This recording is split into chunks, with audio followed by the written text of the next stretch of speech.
Today, globally, a little bit more than 40% of all the power is produced from burning coal. The remaining power is produced by burning gas, that's 20%. By nuclear power, that's a little bit less than 20.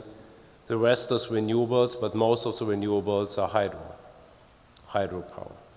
So when we think about how we're going to produce power in the future, let's go through the options. Shall we burn more coal? Probably not a good idea. Shall we build more nuclear power stations after this terrible accident in Japan? Probably not a good idea. So we are left basically with natural gas as the most important fuel to be used for future power production.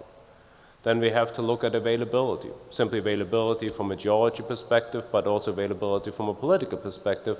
And that inevitably, as Adam pointed out, leads to the conclusion we have to tap unconventional gas and oil resources in order to keep the lights burning. Once we're arriving at this conclusion, of course, it's all about doing this with the smallest environmental footprint possible because we're living all together on our planet. There's no alternative planet available to us, so we have to preserve what was given to us. And this is where really innovation kicks in. And I find it fascinating that very often innovation has been declared the holy grail, in particular for many European industries. It's a concept, a principle cherished by the European Commission, by all stakeholders in Europe. And what innovation can do to the oil and gas industry is quite amazing too. I mean, just our company is a good example. We're a young technology company, a relatively small technology company. But we have already developed technology which allows us to do hydraulic fracturing without any freshwater consumption. We have technology and products commercially available which allow to do hydraulic fracturing without the use of biocides.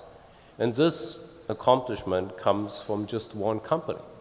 So if Europe for a moment would decide to put its power, its skill set, its intelligence, its knowledge behind an innovation effort targeting the oil and gas industry with the objective to increase productivity and reduce environmental footprint, that I think would be a very powerful message which has commercial as well as environmental benefits.